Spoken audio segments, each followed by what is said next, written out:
Hi folks, I hope that you guys are doing pretty well.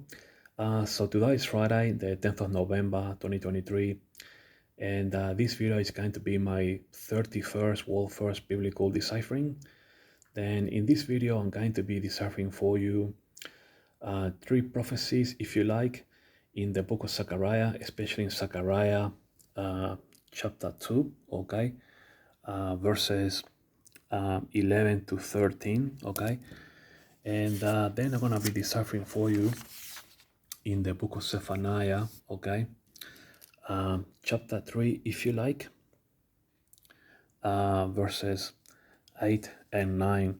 Now stay tuned for this one, folks, in Zephaniah chapter 3, verse 8, because many Bible scholars have a great deal, a great deal of problems, if you like, trying to decipher this prophecy and actually putting it into its correct dispensation. But I'm going to be showing you how this works, okay? This prophecy in Zephaniah chapter 3, verse 8, okay? It's actually married, this prophecy. And I'll show it to you once I have finished with Zechariah. Okay, so let us go to Zechariah, okay, chapter 2, verses 11 to 13. So I'm going to be deciphering these three verses for you, okay? Now, folks, what you need to realize is that verses 11 to 13, okay, when you read the context here, and we'll read it in a moment, then it actually follows the context from Jesus' second coming, okay? When Jesus, judges the nations at the belly of Jehoshaphat, okay, according to Joel chapter 3, verse 12. In other words, the judgment of the sheep and the goats, okay? Now, after Jesus has had that judgment, okay, in the valley of Jehoshaphat, okay, then what's going to happen are these verses here, okay, from 11 to 13. And it says here, and many nations shall be joined to the Lord in that day, okay, after the judgment, if you like, and shall be my people, and I will dwell in the midst of thee, and thou shalt know that the Lord of hosts has sent me unto thee. So, in other words, people will know, especially the Jewish people, that God the Father, okay, the Lord of hosts, has sent Jesus, okay, to rule and to be the King of Israel, okay, and to rule over all the people worldwide, okay. He's going to rule over all the nations, okay. But these nations are the ones that has treated Israel kindly during Israel's Jacob's trouble or during the tribulation period, okay. So those nations that were kind to Israel, they will come through, okay, into the millennial kingdom, if you like. Of course, this prophecy belongs, or these three prophecies, if you like, they all belong into the millennial kingdom, okay. But we got to bear in mind that it follows the context from Joel 3:12, okay. And it says here, and the Lord, of course, Jesus shall inherit Judah, his portion in the Holy Land. Of course, Jesus is of the tribe of Judah, okay, and shall choose Jerusalem again. Now, of course, Jesus has to choose Jerusalem because Jerusalem is God's eternal city, okay, and Jesus needs to rule, his Jewish people, if you like, from that third temple, and of course, he's going to be the King of Israel, okay. Then it says here, be silent, O all flesh, before the Lord, for he is raised up out of his holy habitation. Now, these are very interesting words. Raised up out of his holy habitation. So in other words, that Jesus, when he says raised up, he has come back for his second coming. He raised up, and where he says here, out of his holy habitation, he's coming out of heaven, okay? Out of his holy habitation, okay? So he has come out of heaven to rule for the 1,000 years during the millennial kingdom. Now, I just want to go back to Joel 3:12. Okay, I got patch markers here, folks, so bear with me for one sec. Okay, so we are here in Joel, okay? Joel chapter 3, verse 12, okay?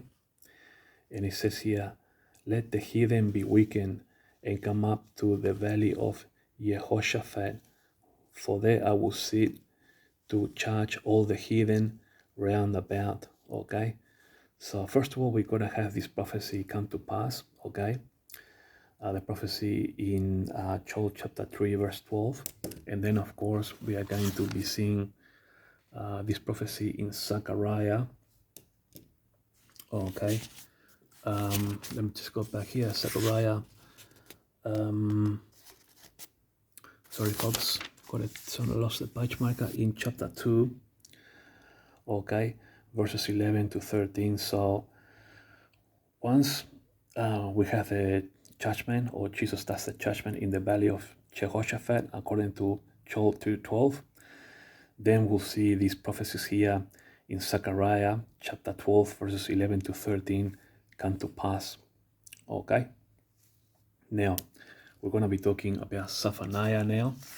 It's going to be interesting, folks. Okay, so if you go to the book of Zephaniah, okay, and you go to chapter 3, okay, and you come down to, I'm going to decipher for you verse 8 and 9. Now, many Bible scholars, folks, have issued deciphering this prophecy here, okay.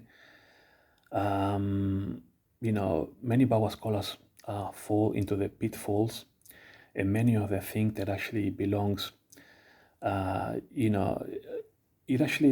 actually part of that Jesus judgment, if you like, when during Jesus' second coming, he's going to be judging the nations at the valley of Jehoshaphat. Okay, many Bible scholars fall for that, because if you read it, okay, and if you actually ignore the last sentence, which tells us where it belongs to, okay, so if you ignore where it says here, I'll read the King James, where it says here, for and ends in jealousy. If you just ignore that, but you read all these passages here, okay, then you could easily think that it actually belongs to that second coming of Jesus, that judgment in the valley of Jehoshaphat, but not so.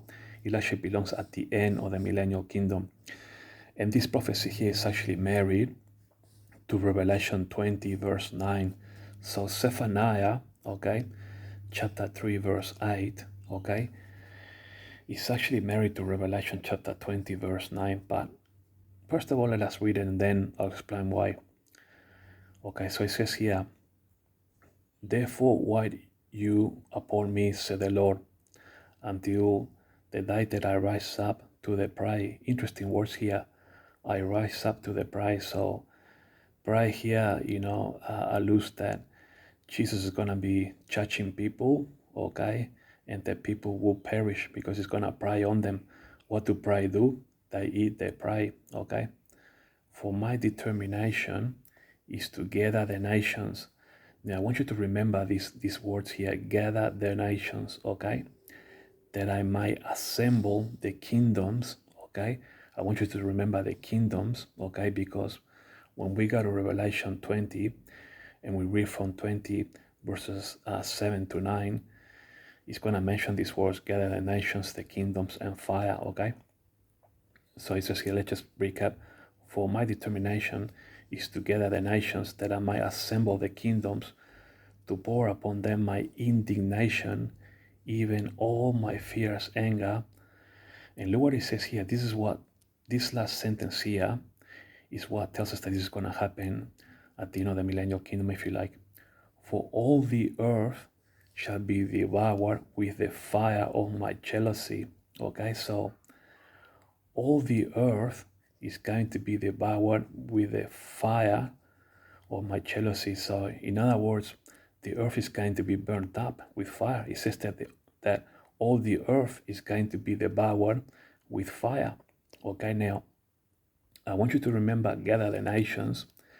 I want you to remember the kingdoms, and I want you to remember fire. Okay, so remember 1, 2, 3, and look how it matches to Revelation chapter 20, verse 7 and 8. So let's just go quickly to Revelation 20.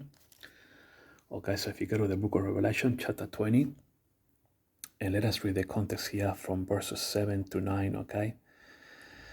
And it says here, And when the 1,000 years are expired, okay, Satan shall be loosed out of his prison. Okay, so this is why this God is going to burn up the earth eventually, okay, and shall go out to deceive the nations, okay, which are in the four quarters of the earth, Gog and Magog, to gather them to battle, the number of whom is as the sand of the sea.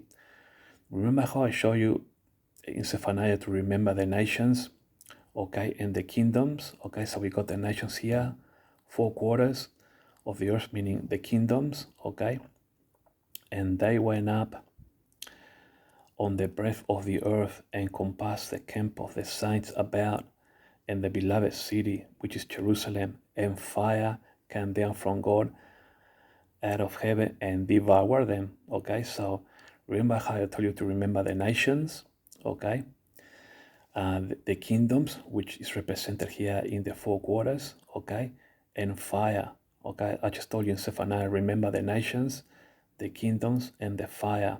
Okay, so do you see, folks, how that prophecy of Zephaniah chapter 3 verse 8 is actually married to Revelation chapter 20 verse 9, okay, how fire came down from God out of heaven and devoured them, okay.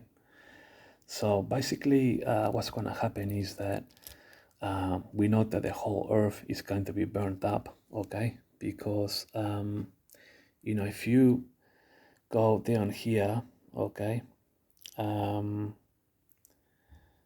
okay, so that's after the judgment. Okay, so if you go to chapter 21, and I saw a new heaven and a new earth, for the first earth and for the first heaven, and the first earth were passed away, and there was no more sea. Okay, and then John, I saw the new holy city, the new Jerusalem, coming down from God out of heaven, prepared as a bride adorned for her husband. So, so do you see, folks, how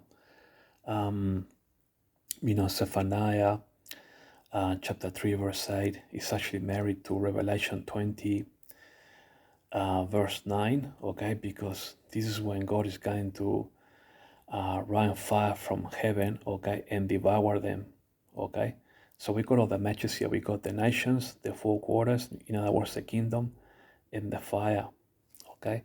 So this is when the prophecy in Zephaniah chapter 3 verse 8 is going to come to pass, right here in Revelation 20 verse 9. So let us go back just to recap then. I got a punch marker here in Zephaniah, right? Remember how we had the nations, okay, from the four corners, in other words, the kingdoms, and the fire, okay? So, yeah, so it's a match, folks, this prophecy of Zephaniah, chapter 3, verse 8, belongs at the end of the millennial kingdom. And verse 9 says, "For then I will turn to the people a pure language, that they might all call upon the name of the Lord to serve him with one consent." So basically, when we inherit the new earth and the new heaven, okay, we are going to be speaking with one language, okay, so that we might all call upon the name of the Lord, okay, is that Jesus, to serve him with one consent. So that's pretty straightforward, folks. So yeah, I just wanted to help Bible scholars with this prophecy in Zephaniah, because I know it's causing a lot of concern, and many Bible scholars just don't know where to put it, but it actually belongs at the end of the millennial kingdom. And this prophecy in Zephaniah chapter 3 verse 8 is actually married to Revelation 20 verse 9. All right, folks, thanks for watching, and I'll talk to you guys later.